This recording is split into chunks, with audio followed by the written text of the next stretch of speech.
Welcome to another edition of Think Tank Thursday. I am your host, Dr. Same I Am, Sabrina Tawali. So excited that you all were able to join us on this evening. I am so looking forward to this conversation. This is one of my favorite things to talk about, and that is getting our professional life together, our careers together. And if we are not currently in a career or the career of our choosing or our desired career, let's talk about how we can prepare for that time when that time does come. So tonight I have my friend, the human resources guru, like I like to call her. She is here with us live to talk to you all about career prep 101, none other than Miss Nikisha Thorpe. So I'm going to allow her to go ahead and self and take it away, Keish. All right. Well, good evening, everybody. It's such an honor to be back on Think Tank. Like I said last time, this is an amazing platform, and I personally have added some things to my toolkit. So I'm so grateful for Dr. Mutawali having this vision and just pouring out to people, because I promise we are better together. So as she said, I am Nikisha Thorpe. I'm a human resources director. I've been in HR for 14 years. I know I don't look like it, but for 14 years, and I have worked in every facet of HR. And so I have been fortunate enough, everything from helping individuals to plan their career path, to developing their brand, thinking about their resume, interview skills, networking, even learning how to get yourself or how to posture yourself for promotion, so that you can not only get the job, but you can grow in the job and have some longevity. So I love a passion for helping people to realize their potential. And listen, I have a lot of inside information, so I have no problem sharing that with the masses. So thank you again, Dr. Mutawali, for this opportunity, and I'm ready for the conversation. All right, well, let's hit go and let's start. So I think the biggest thing that, a lot of my college students and just individuals in general who are watching this video, in the new form of interviewing, in the new scope of even doing our day-to-day jobs, everything now is virtual. Yes. And so how does one prepare for a virtual interview? Like that's a big transition. It's something different from being face to face in person, to see somebody, even though, yes, you can see the individual on the video. Yes, you're able kind of read their facial expression, but I can't see body language. I can't really get a glimpse of what things are in your office or in your room, what things are important to you, because that's a lot of things. That's what I think of when I go into interview. I'm scanning the room and looking and see, what are some of these things that are great for. So how is it that how does one actually navigate interviewing virtually? Like, what things do we need to know that will land us that job, even though we're not in person? Yes, a great question, because, in the midst of this pandemic, you're right, it has really changed the landscape.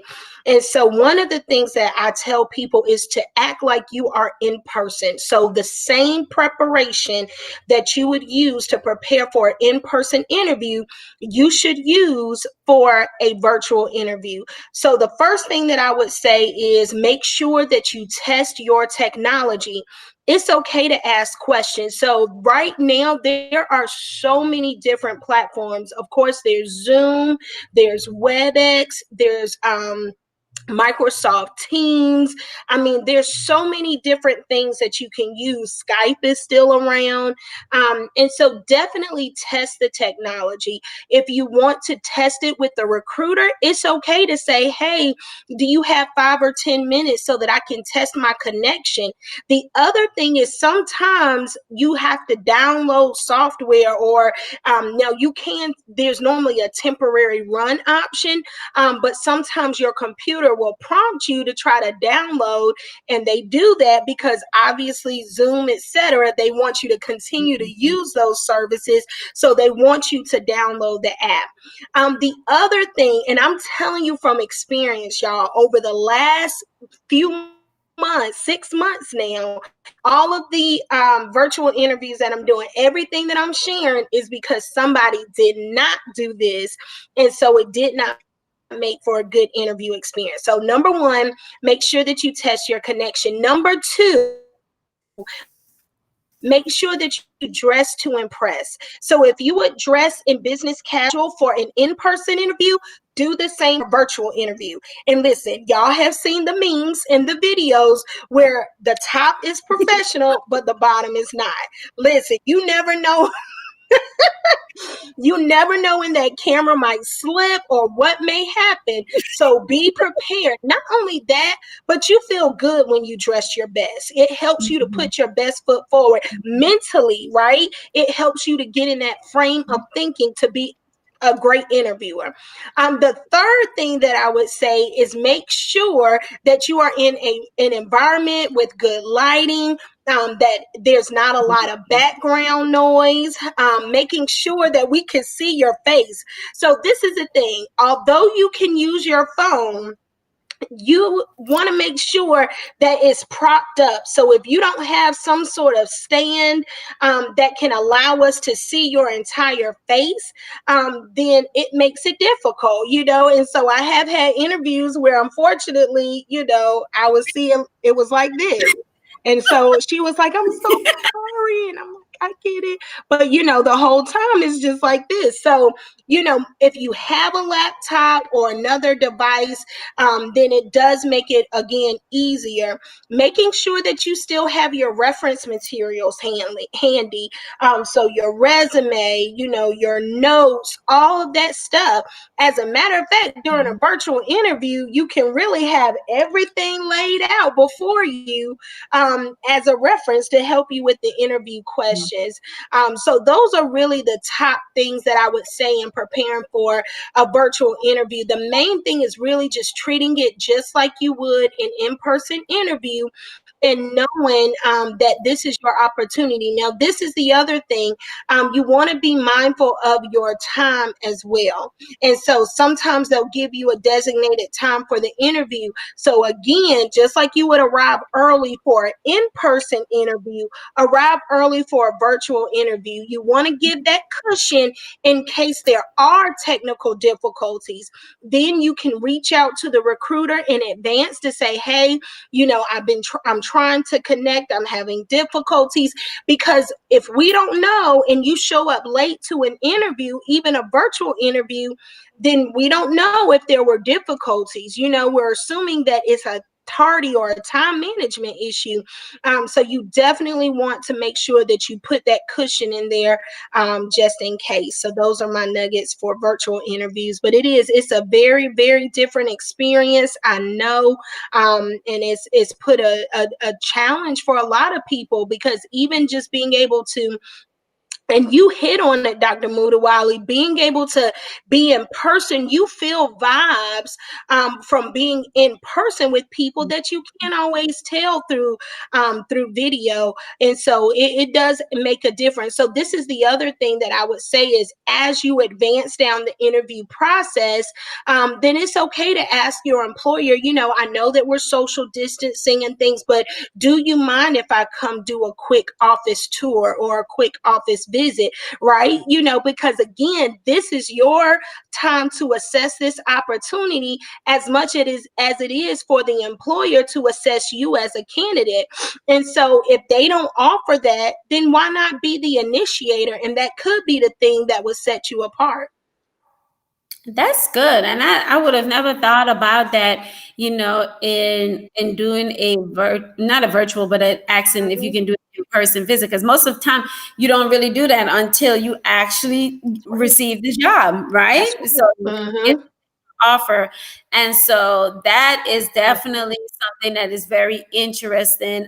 Something that that one doesn't really think of. And then, like you said, there's so many distractions and where you are. But if you were going on an interview, you wouldn't have the television on in front of you. You wouldn't have the radio blasting. You wouldn't be somewhere. You put the dog away because we don't want to hear the dog barking. And that's some really, really great tips. And so that helps. I mean, you definitely help. And I've had all of that. I mean, it has been, I can write a book about some of the stories. I've had people, with tank tops on. I have had children in the background and they're like, shh, or talking to somebody like, I still see you. Your camera's on. I can still see you. They're like, shh. So yes, all of that, I've experienced it all. People, put a shirt on. That's right. Do better. Put on a jacket. Do better. Just do better. You're trying to, okay. That's right. Not trying to go on vacation. I'm just. That's it. That's right. Okay. And so you talk us through the importance of your research prior to going on an interview, because I'm surprised now that I'm in the role that I'm in, how many people are not aware of the organization in which they're trying to work for. Because I know I've always been told, you do your research, you do your due diligence, you know this, you know that, you find out the data, you look at who is in leadership, do all of these different things. But I'm surprised how many people don't do that. So what is the importance of doing your background, doing some research on the organization prior to coming into the interview? Yes. And you really said it. I mean, it's so important that you know the organization that you're getting ready to, in essence, be in covenant with. A lot of times we don't think of a job as that deep, you know what I mean? But really, you're building relationships with people. You're promoting this brand. You're promoting what this company stands for. So I say it twofold. Researching helps you, number one, so that you can make sure that this is an organization that aligns with your beliefs and values and what you desire in an environment. You have to think about what is your ideal workspace, and does this organization provide that? Because listen, I don't think many people want to do job hopping, right? And so being able to do that work up front saves you time on the back end. And so that way you're not, again, getting in a relationship that is unfulfilling. So you want to make sure that you do that research up front. But then the second part of it is it does impress the employer, because it shows them that you have, first of all, you're taking this opportunity seriously, but also that you are really interested. Okay. It shows that, you know what, this isn't just, I'm just applying, which I've had people do that. They say, well, what interests you? Well, I just saw it was a position available and I need a job. Well, I appreciate your transparency, but in the same token, you're probably not going to be picked unless we're desperate, unless we don't have many candidates. And so going back to that, a lot of times when you're thinking about your career and your job, I always tell people, have an open mind, because you may have a concept of your dream job, your dream organization, but the world is much broader than that. And I think that's one thing my career journey has taught me, is that so when I was in school, I thought I was going to be in the music industry, helping sign new people, get their record deals, doing all of that stuff. And luckily I had an internship, and that quickly told me that was not the industry for me. And so I ended up stumbling my way into human resources. It was not on my radar at the time. So I share that because as you're researching these companies, do not limit yourself. You could be missing out on great opportunities by boxing yourself in. If you're saying, I only want to work for, this company, and this company, you could be missing out on the opportunity of a lifetime. So I tell people, research, but also remain open-minded, and know nowadays job titles are very creative.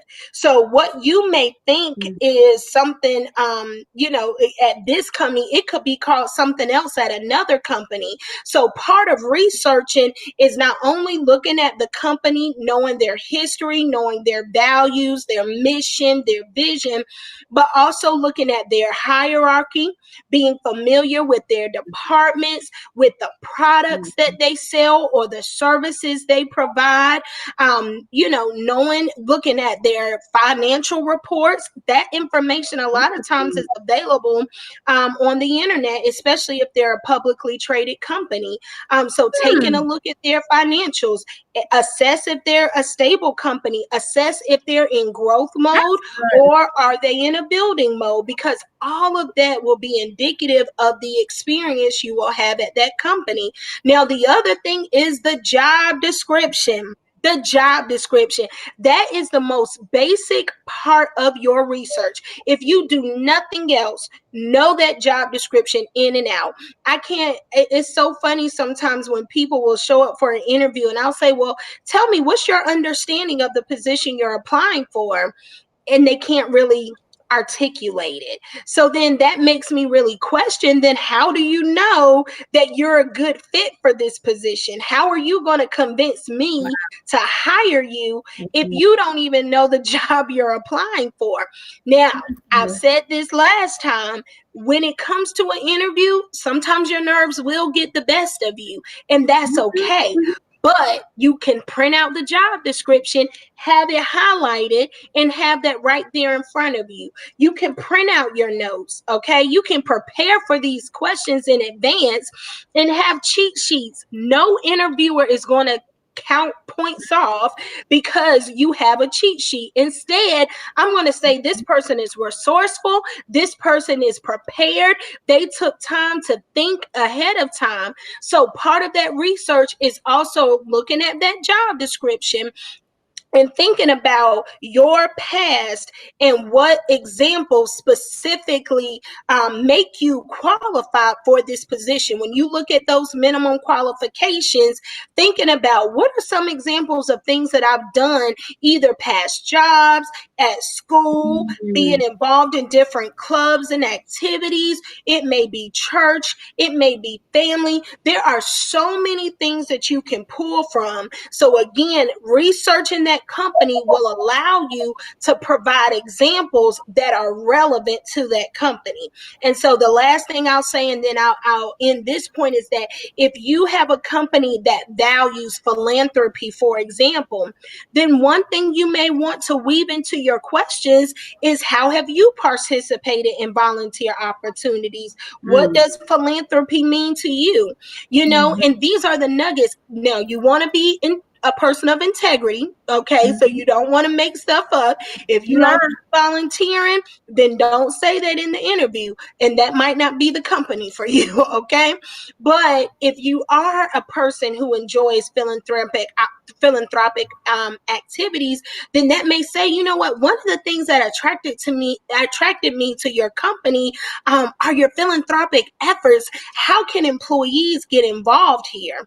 When they hear that, then they're like, oh, okay, we're drawing connections, okay? When people are assessing you for jobs, the hiring manager is looking at, do you have the skills and abilities to do the job, but also, are you a good culture fit? So doing the research helps with all of that.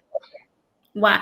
I would have never thought about looking at a company's financial report. Like, never would have thought about that in a million years. I guess. And I mean, I can definitely see it even as an educator and looking at the district's financial report. I would have never, ever thought about doing that and looking at the sustainability of the actual organization. Like that just literally just blew my mind. Yeah.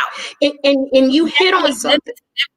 That's right. And you hit on something too, because when you think about the sustainability of the company, it also allows you to think about how you can contribute, because there may be nuggets on there where you're like, okay, it looks like they're trying to build revenue. They're trying to build their bottom line. So let me again, weave that into my answers. Let me weave that into the information that I share. Or it may be, you know what, they have a strong cash flow. So maybe I can talk about, and wanting to learn from that. It doesn't always have to be, what you can contribute to that, but it can also say, I was really impressed by your cash flow in compared to other and compared to other companies in this industry. Can you talk to me about how this position would help to contribute to that? Or can you talk to me about what the company has done? I mean, listen, that right there, as an interviewer, I'd be like, oh, this person has critical thinking. This person is sharp. I mean, it would knock my socks off. Wow. Mm-hmm. Now that, okay. I hope you all are listening, because that's important, you all. We always want, when hiring, you want somebody who's going to be an asset and not a liability. That's right. And so you want to make sure, like Keisha said, that you want to make sure that you not just do your research in the company, but figure out ways on how you can be a change agent for that company. You can take them to the next level, because, like, kind of what she's saying, that places you in position, in spaces, in places that others can't go to, because they don't have that creative mindset. They don't have that innovative mindset. So you got to think about what you think about before you even think about it. Okay. Ooh, that's good. I would have never, that right there, looking at the financial, the organization is definitely important. And I remember Coach Lynch was on here 2 weeks ago, and he was talking about what is your core values. So even going to the core values of the company, like, do my beliefs and my values align with that company? You can't, just because a position was offered to you doesn't mean you have to actually take the position. That's just right. saying. That's right. I'm just saying. And so somebody asked, one of our audience viewers, before I get into the next topic, he asked, how much experience should you have for a job prior to the interview? Yeah. And so very good question. And each job is different. So again, going back to that job description, if you look at the minimum qualifications, a lot of times it'll specify 2 years of experience, 5 years of experience. So look at those minimum qualifications. Some of them may not have a year specification, but the minimum qualifications are key. So for me, you really want to be able to check the box for each of those for each of those minimum qualifications, and again, think of specific examples. Now, some things on the minimum qualifications are required, some of them are a plus, and some of them are preferred. So again, when you think about your resume and how your cover letter is set up, or your CV, highlighting those things early on in your resume will help, number one, with keyword searches when we're looking through resumes, and it'll quickly allow us to grab your resume and bring it to the top. So when it comes to how much experience should you have for the job, it really just depends. Now, I encourage people to be creative. Again, think outside of the box, right? Because if a job says experience with teamwork, right? It doesn't always have to be within a work setting. If you played sports and you were an athlete, teamwork. If you participated in a team project at school, teamwork. If you helped plan the family reunion and you were on a team of family members, teamwork. And I've used this example often. You got to pull from different areas. All of your experiences could be relevant. I use this example a lot. Single mothers, or not single mothers, stay-at-home moms that are getting ready to re-enter the workplace will sometimes say, well, Keisha, I really don't have any experience. And so I'm like, okay, so let's go down. So it says must be able to multitask. Have you ever had to juggle more than one priority with your family? Well, yeah, I've had to prepare dinner, make sure that Johnny gets to practice. I have to make sure my husband is good, or whatever the case may be. Then I'll say, okay, let's look at the next one, customer service experience. Is your husband or your children or your wife, are they not example of customers? Right. You're making sure that their needs are met. You're assessing their needs. And then especially now with having to help children with their virtual learning and things. So again, I just say, think outside of the box and pull from different things. It doesn't always have to be tied to a specific job experience or example. That's good. I mean, you gotta just know how. It's all about wording, y'all. That's You right. just need to know how to word it. That's Get right. you a mentor. Talk to your professors. Ask a family member. That's They right. can help you. Don't be ashamed to ask for help, you all. That's right. Okay. We have another question from the audience. Can you elaborate on desired salary? And can a person with some minimal or some experience but negotiate their salary? Thank you for asking this question. Because it is good to have this knowledge going in. And I say that because unfortunately, some people price themselves out of a job being greedy. And I'm just being honest. And so you may be the selected candidate, and not saying that you should not know your worth, but in the same token, you do have to understand where you are in the career spectrum. So there's a number of tools online. I always put this disclaimer that information is subjective. And that's because, so for example, Glassdoor sometimes will provide salary data, but some of that is submitted from individuals. So that means that depending on how many people, that sample size may not be realistic, or, so it could be extremes. There's just so many different factors, but it is still a good indicator to kind of have a pulse on what the industry in that area is offering for whatever particular position you're interested in. So when it comes to negotiating salary, you don't want to just ask for extra money just because, okay? You need to have a justification. So it's a job trying to get a job, okay? So you want to make sure, again, going back to that research, before you accept an offer, you may say, well, do you mind sending me some information about your benefits package, etc.? And then once you get all of that, then you can say, well, based on the benefits package, compared to my current job, it looks like I'm going to have a 25% increase in my expense or my out-of-pocket expense for benefits. Is there something you guys can do to maybe increase the salary by $5,000 or $10,000 to help, to help subsidize some of that expense? So it really, again, has to be justifiable. On the same token, if you don't have experience, then sometimes companies have ranges, and so they'll start you off at the bottom of that range. So don't price yourself out, be realistic with your expectations. Now, this is the other thing. Money is not the only thing. And when I say that, the base salary a lot of times is what draws people in. And that's where a lot of times that negotiation happens, is with the base salary.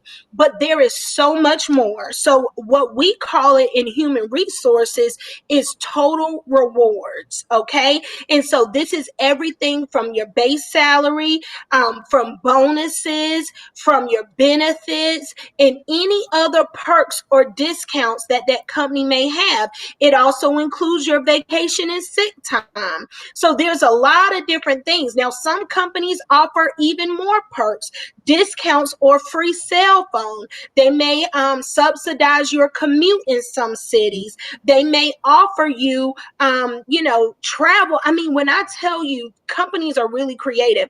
Some companies offer free benefits, so you pay zero out of pocket. So I say that because if you have a company like that where you don't have to pay a premium for your benefits, and listen, I know some of y'all are students, but once you get in your career, you will learn benefits and how important they are. And so listen, if I could be at a company where I didn't have to pay any $0 for benefits, then I might accept a slightly lower salary, because again, it balances out. Okay. It balances out. So don't, be realistic, but look at the entire package. And so you can ask that, well, what other perks or discounts do you all offer? Most of the time, companies will be forthcoming with that, because that's, again, a recruiting tool, and it sets them apart from other employers.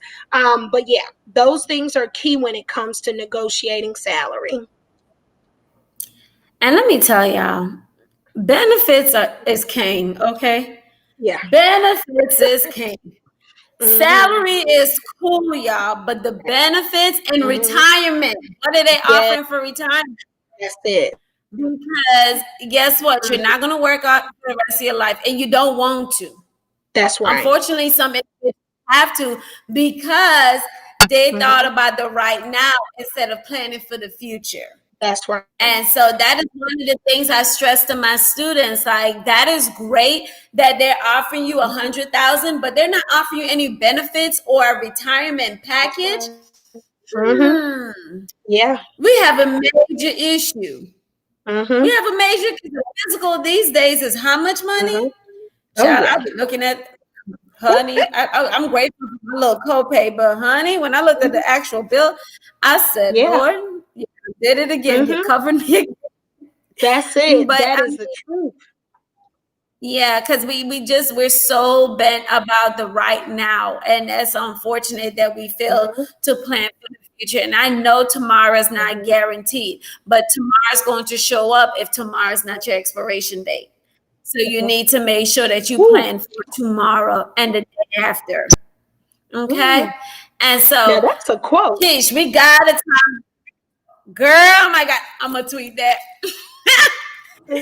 Oh gosh. But we've got to talk about thanks, girl. That's Holy Ghost. But we got to talk about the big one, because as a new leader and as an employer looking for employees, social media. Yes. Yeah, social media. Honey, social media. Please help the folks about the do's and don'ts, what we like to call in our industry netiquette, and that is internet etiquette. Yes. So our school coined that. So y'all don't be trying to get on netiquette. Come see us. We call netiquette. But what this social media, like, give us the do's and don'ts of social media. Please help the people. Yeah. This is always a interesting topic. So I think depending on who you talk to, people are on different ends of the spectrum. So like, I have some colleagues that refuse to be friends with anyone that they work with, especially on Facebook, Instagram, or more of the personal social sites. Now, LinkedIn is a little bit different. So again, people are on different ends of the spectrum. Me personally, as a hiring manager or being on the hiring panels, I personally do not go searching for their Facebook or their Instagram. I don't. But I have other colleagues over the course of my career that have done that. And I have some colleagues that work for other companies, and it has been a deal breaker in some instances. Mm. And so again, it helps us to validate what you're saying in the interview to see if it matches up. Like, is this really your character? Is this really who you are? If so, then I should see some reflection of that. So that's why I definitely encourage having a LinkedIn, because if you have a strong LinkedIn page that is laid out, you have a professional picture, not one where you have Johnny, Sue, and Bobby in the background, not one where you're in your, sexy attire, your homecoming outfit, we support all of that, but LinkedIn is not the place for that. This is where you want to put your professional foot forward. With LinkedIn, you want to have your colleagues, your professors, somebody to endorse your skills. So before you leave a company or whatever, have them endorse you. Let me tell you how that saves time during the interview process. Because yes, I'm still going to do references, but this allows me to go ahead and kind of do that reference check or that fact check ahead of time. So if you have a strong LinkedIn page, then more than likely they're not going to go lurking for other things. But if you don't have a Facebook page, then they're going to start lurking on your Instagram or lurking on your Facebook. Again, there are different perspectives, just because, it's like, well, I got to have a line somewhere. You know what I mean? Like, I have to be able to show my my fun side, or be able to show the less professional side, and there's things like politics, religion, that we wouldn't talk about in the workplace per se, but you may use your social media as a freedom for that. So I would say, as far as do's and don'ts, do have a LinkedIn page.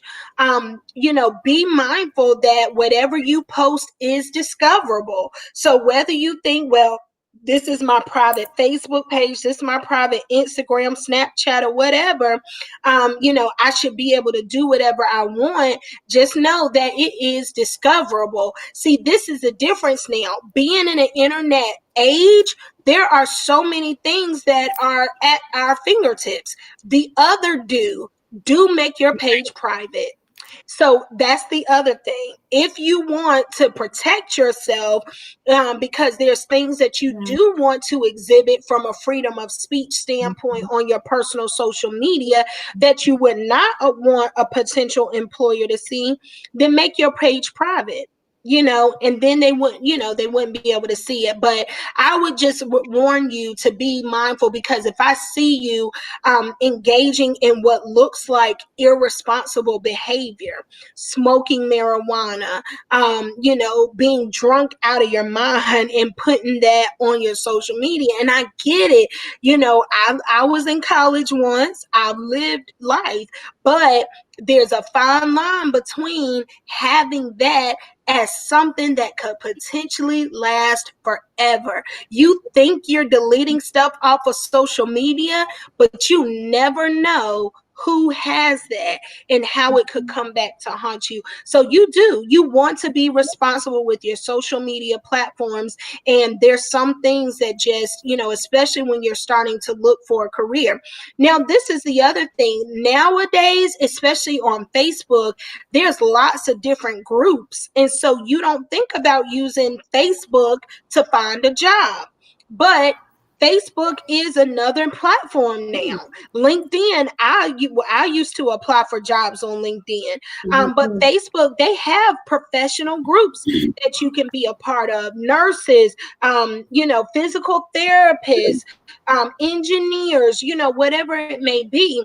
And so thinking about, again, that it could be a potential recruiter that's in that small group that may message you, you don't want your profile pic to be you tipping a bottle up, and they're like, oh, I just don't know. Like, could this be a sign of something concerning? You don't want them to question it. And so, and then the other thing that you can do is you can be proactive. You can actually direct them. So on your CV, your resume, your cover letter, you can actually have the link to your LinkedIn account, and you can also create a professional Facebook account.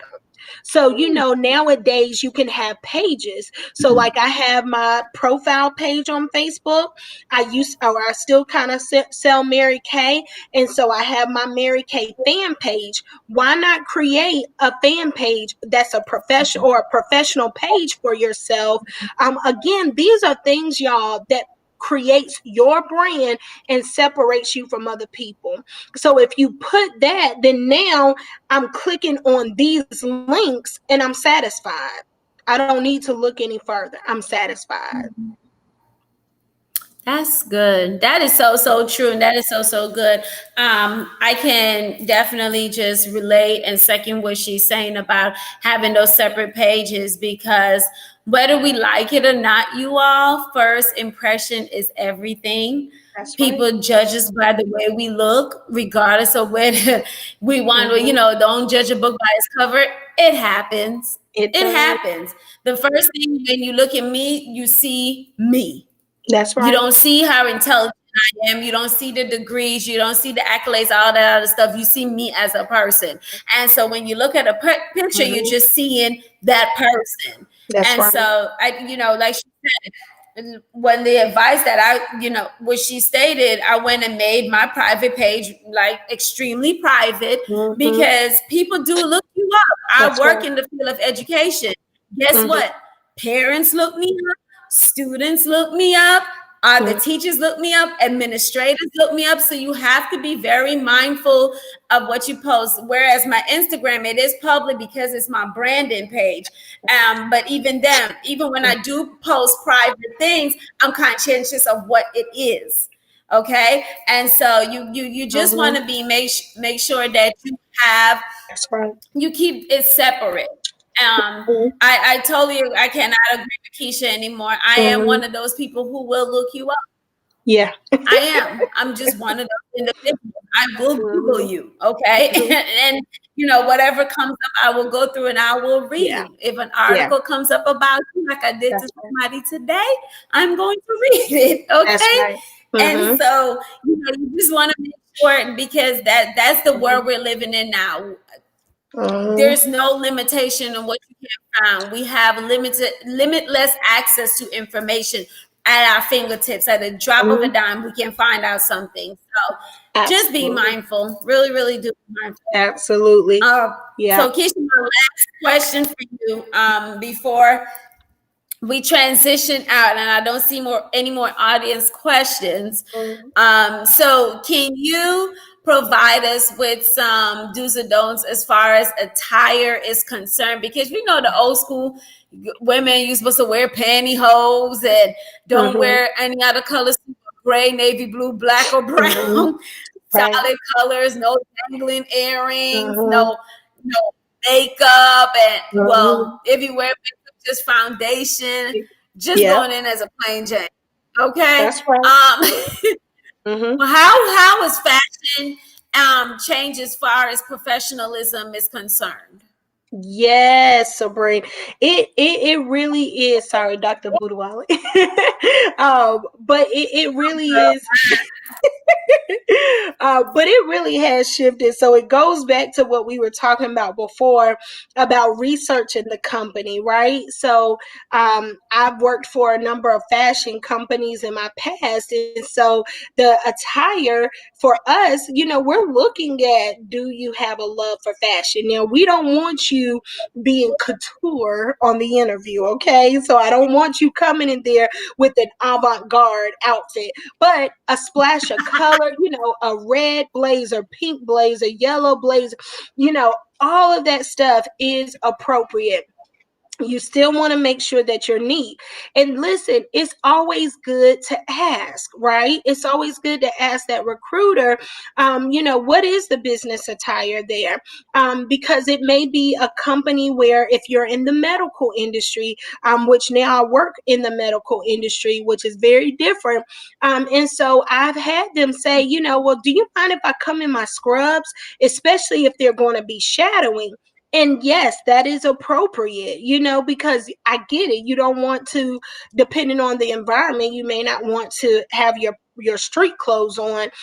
So yeah, attire has really, really changed over the years.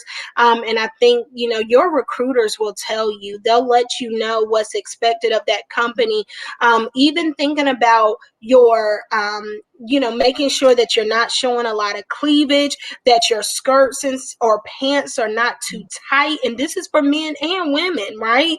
You don't want, because I know the fitted jeans are in for both. So making sure, that your pants aren't too tight, that your undergarments are not showing. Again, guys, I'm not saying this just because, but I'm telling you what I know. I've seen it. I've had it happen. So you want to make sure that, you are still in whatever attire is appropriate. And depending on the environment too, sometimes nowadays companies will have you do shadowing, or they'll actually have you try out the job and stuff like that. So that's really important, because depending on the environment, they may have certain safety restrictions. So they may say, you can't wear high heels in this environment. There's certain areas where you can, certain areas where you can't. Now, in the spirit of COVID-19, if you do have an in-person interview, and this should be self-explanatory, but make sure you have your mask. That's a part of our interview attire right now. So, make sure you have your mask, and that your practice is social distancing and you're washing your hands. I always have to slide those 3 W's in during this time. And thinking about, yes, and thinking about, even with your mask, the professionalism, right? Because now these masks are very creative. And so making sure that your mask does not have something that could be offensive, but that it is, a professional looking mask. So, sticking with the basics. But again, it's really just dependent upon that employer. And so what I would say is talk to the recruiter to really get an idea of what's acceptable. And it's okay to say, what, I was really thinking about wearing my yellow blazer, but I'm not sure of the environment there. You can ask, and it's okay to ask. The other thing that I was going to say earlier, when we were talking about the benefits in the total rewards package, the other thing is that companies are being creative about flexible schedules and flexible workspace. So now working from home is a norm because of COVID-19. But before that, that was a luxury. So even that to think about when you're considering the entire package.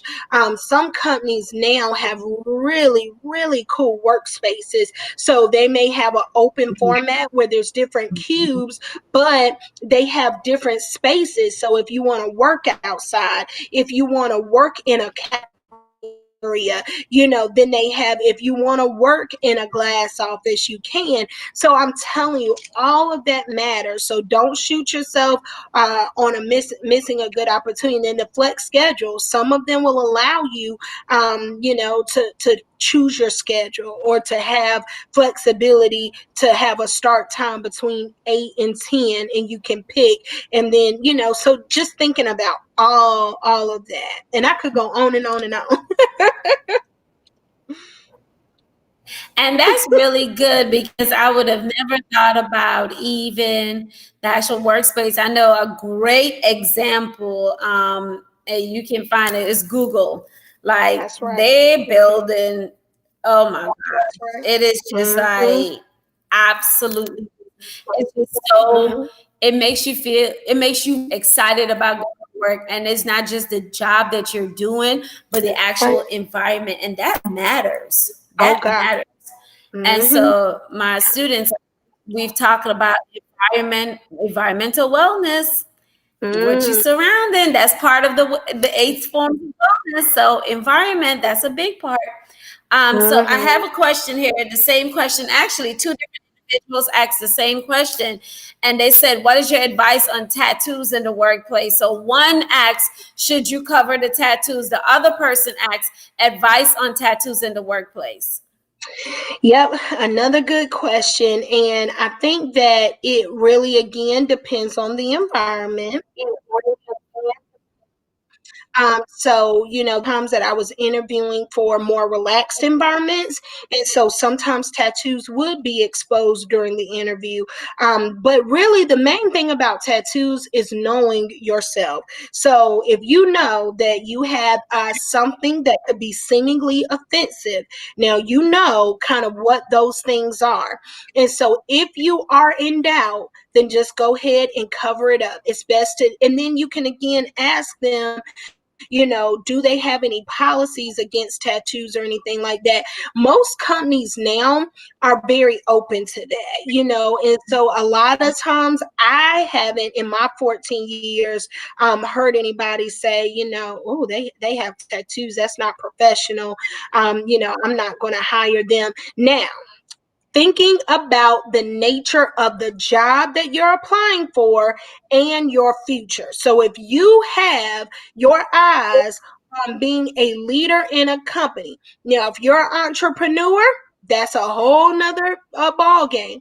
But if you have your eyes on growing and being promoted within that company, then having a neck tattoo with kissing lips on your neck may not be the best look. It's a distraction, right? And so while it's unfortunate, but it could be a distraction. So most of the time, when it comes to covering tattoos, I do think that for your first initial interview, that is a good tip, especially if you have sleeves or depending on how in depth your tattoos are. But like I said, in my 14 years, it's never been a point of conversation. And you know what? I can't give this example because it would be too, somebody might be know exactly what I'm talking about. But I have had an employee at one time, and of course, I would have never known this because they would normally wear pants. But during the summertime, where we were allowed to wear shorts in this particular environment, and it was a very risque tattoo. And so in that case, I did have to ask for them, to cover it up. So if you have suggestive tattoos, if you have tattoos with curse or profane language, anything that could potentially be a violation of a company policy, then those are the things that I would say definitely to cover up. But, again, it has not been a huge issue. I do have tattoos myself, but they are in inconspicuous places. Yeah, they're in places where it's not blaring. So, it really just depends. Now, if you're in a creative workspace, right? A lot of times they definitely don't mind that, because it's a creative space. So they look at that as a part of your artistic edge. So I know I keep saying it depends. That is a famous term in human resources, but it really does depend on the employer and the type of work you're applying for. Wow. That was good. That was great. That was really great. Yeah, I mean, I can think of so many individuals I've worked with in the past and in the present, who do have tattoos. And again, it's on you to make that decision as far as what do you want to portray, as well as what is in the best interest of the company that you're currently working for. And That's right. so, yeah, I can't agree with Keisha anymore. She knows. I will add one more thing too. Now, when it comes to piercings and things like that, now you do want to be mindful because depending on the type of job, then they may look at that as a safety hazard. So, it just depends on what job you're applying for. So, if you're applying for a call center, for example, and you have something that's, going from your nose to your ear, they may look at that as a potential safety risk. And the thing is that, When you're going on a job interview, you do want to be your authentic self. You do want to allow your individuality to shine, but you also have to keep in mind that I'm coming because I'm working for somebody else. So it's not about representing Keisha as much as it is representing the organization and Keisha. So I'm not saying lose yourself, but I'm saying that you might have to humble yourself and take on the character of that employer. That's why, again, going back to that first question, doing your research. So if your individuality and being able to have your tattoos exposed is important to you, then you got to find a company that allows that, and that's important to them. So just making sure that you do that research up front. But yeah, it's all about knowing who you are and knowing that, it's also about the company. It's about the company. Until my name gets on the building, I gotta follow the people's rules. That's right. Let's just be real. Until I sign my own check, yes. Then what else you got to say? Go ahead. You keep sparking ideas. You keep inspiring. But the other thing is, and my old pastor used to say, everywhere you go, catch something. You catch something. So guess what? This may not be my favorite job. This may not be the job that I thought it was going to be, meaning some people have that experience, but there is always something to learn and something that will be in your toolkit. So every single opportunity, find something that you can take with you when you move on to the next level, the next career, or the next job. So I did want to give you that nugget because it's all about thinking about what can I catch? What am I going to put in my toolkit? Whether it's something what not to do if it's a company you're not enjoying, or what to do if it is a company or somebody you're enjoying. There's always something to learn and to add to your toolkit. That is so good, Keish. Oh my gosh, that is so, so great. And we thank you. Thank you so much for joining us on this evening. This is our time, and I hate it. It's unfortunate, but we will definitely, I know my students always ask, and, even not even just my students, my followers and viewers, and, just in general, because everyone needs these tips. We need tips. Either we're an employer or an employee, being, like I said, brand new to the other side of it, being becoming, one who does the interviews and all these different things. There's things that now I'm going to be mindful of, and I'm going to be looking for, and I'm going to really be listening for when I'm reviewing or when I'm interviewing a potential candidate. So that is definitely, this has definitely been enlightening, excuse me, very much so insightful. And we just want to thank you. We thank you so much for sharing your wisdom, your knowledge, your experience with us. And again, we can't wait to have you back on Think Tank. This is your second time on Think Tank. Yeah, she is a Think Tank alumni. Yes, love it, love it. She was actually the very first episode that we did when we started Think Tank back in March, when COVID hit. That's what brought the idea for Think Tank Thursdays. And so she was actually the very first guest that we had on. And of course, we had to have her back again. And we're going to keep bringing her back. No matter what happens, no matter where she goes, she's going to keep coming back. So, thank you so much. Any final words or final thoughts?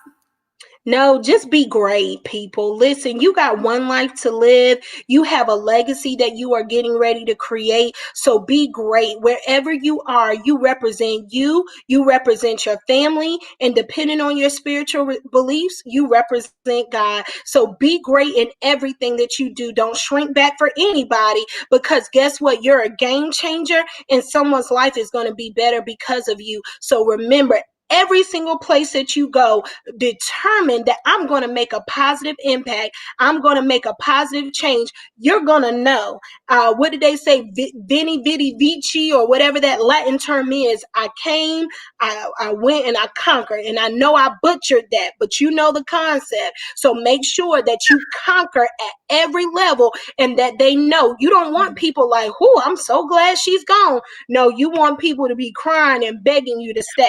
So make an impact. Make your institution proud. Make your university proud. Make them proud to say, that's an Aggie alumni. That's a Spartan alumni. Make them proud. Do not shrink back and be great in everything that you do. I love the think tank. Thank you, Dr. Mutawali. Well, on that note, y'all, on that note, you all have a great evening. We love y'all.